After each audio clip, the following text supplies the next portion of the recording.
Good evening everyone, welcome to Rob and Suzi's allotment adventure, part 21.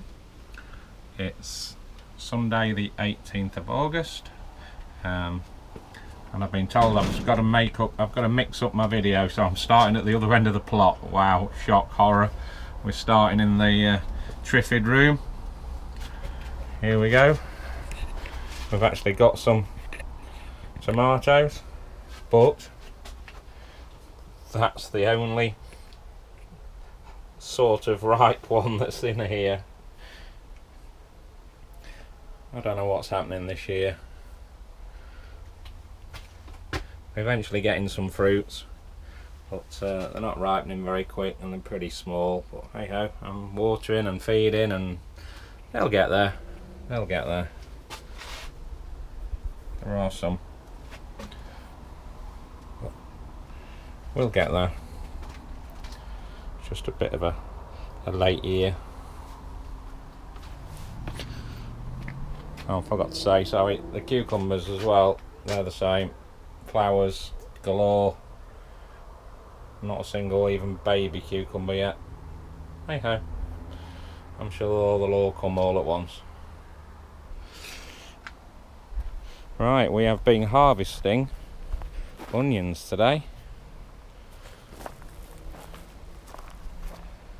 That's 2 rows of red onions worth. They're out here drying. They'll go into nets later on in the week. I think it's going to rain, I'll just put them in the greenhouse or the shed. Finish drying. The contents of the, I don't know whether you can see in there.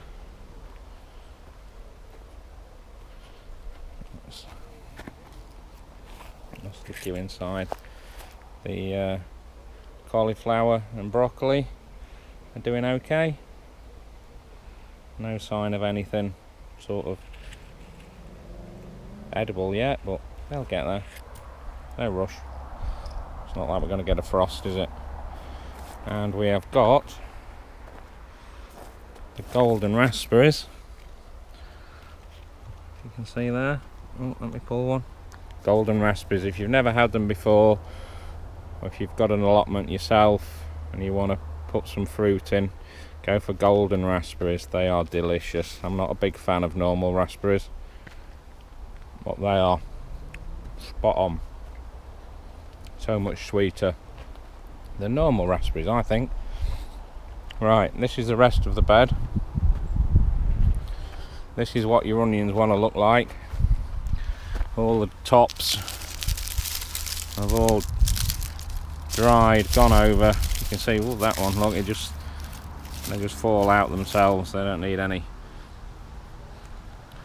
doing to them, but you can still get the odd one or two, like what here, look. Still got a bit of moisture, but they're ready to come. Look at that big bad boy. He says they're easy, but that one didn't want to come out, did it?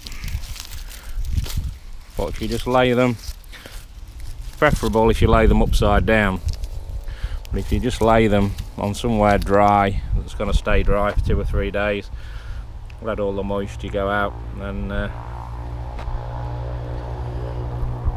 best way supposedly is to tie them up in bunches, but who's got time to do that stuff? Right, I've put some side paths today, and eventually had to do that because finally got the Brussels sprouts out, only about 6 or 8 weeks after they should have come out. Something's managed to get in there and lay some eggs on it, and all the caterpillars have got in. You can see that one has been decimated. Put a slug trap in, but it's not slugs. I found some little green caterpillars, so they've been squished. Hey ho. Rain crop potatoes, they're starting to natural dieback, they call it, so they're actually gone to full fruition this year.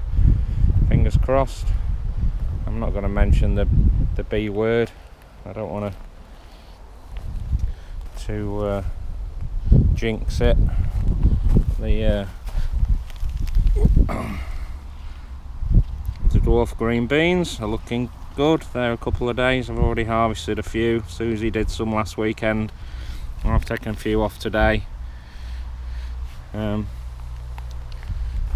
they're cropping really well this year. They'll definitely be going in again. So they're really nice. A few beetroot. They'll soon be ready to come up, I think. And the sweet corn's finally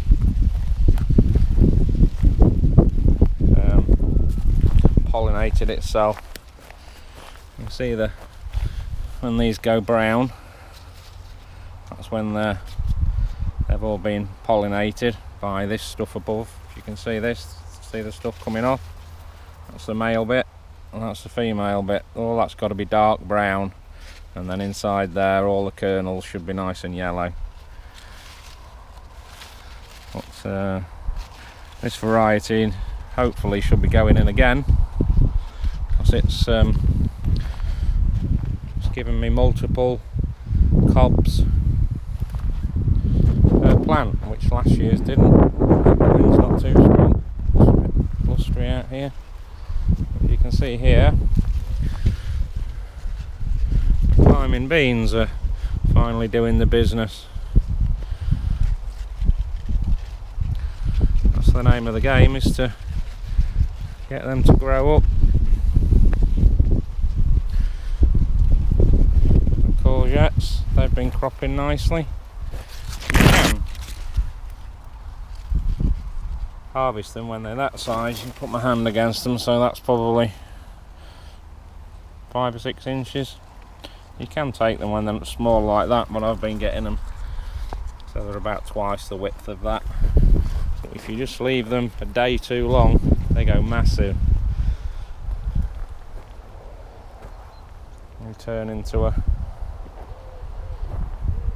Oh, sorry, I've missed out what I was going to say. That bed there, that got rotivated last weekend. That was where, if you've been following my vlogs, there used to be a herb garden bit there, and that's all gone. I ripped that out, rotivated it, ripped it all out, because it wasn't doing anything and it was just a pain in the bum.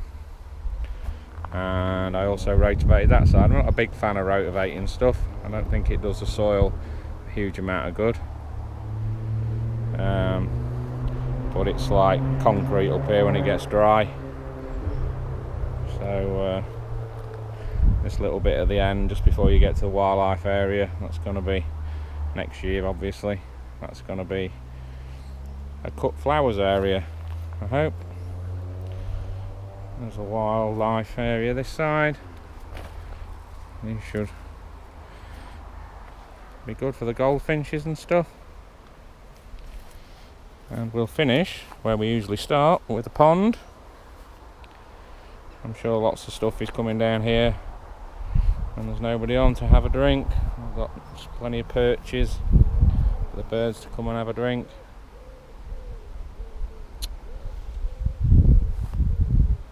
Oh yeah, there's a frog there, look. It's a concrete one. I found it when I was rotivating. It was clattering along. So I thought we'd put that on the edge of the pond. There we go all. Just a quick catch up. So, thanks again for watching. Hopefully I'll have got the leeks planted out next time. I keep saying that. I need to get my arse in gear. The leeks need to go in, and the purple spray and broccoli needs to go in as well. But apart from that, it's just a case of waiting for things to grow and harvest them accordingly. So when I stop this, I'm going to go and get the rest of those onions in. Sorry, get the rest of those onions out.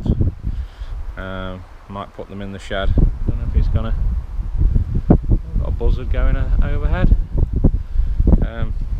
Might put them in the shed. I don't know about the forecast. I'll check that. I don't want them to get wet. The worst thing you can do is to harvest them and then get them wet. They'll start to rot quickly. So, alright, thanks again for watching. Oh, nearly forgot. Check out the t-shirt. That's from Lynn. Thanks, Lynn. you do well with your t-shirts. I'm really proud of this one. Spot on. Thanks again. Bye all.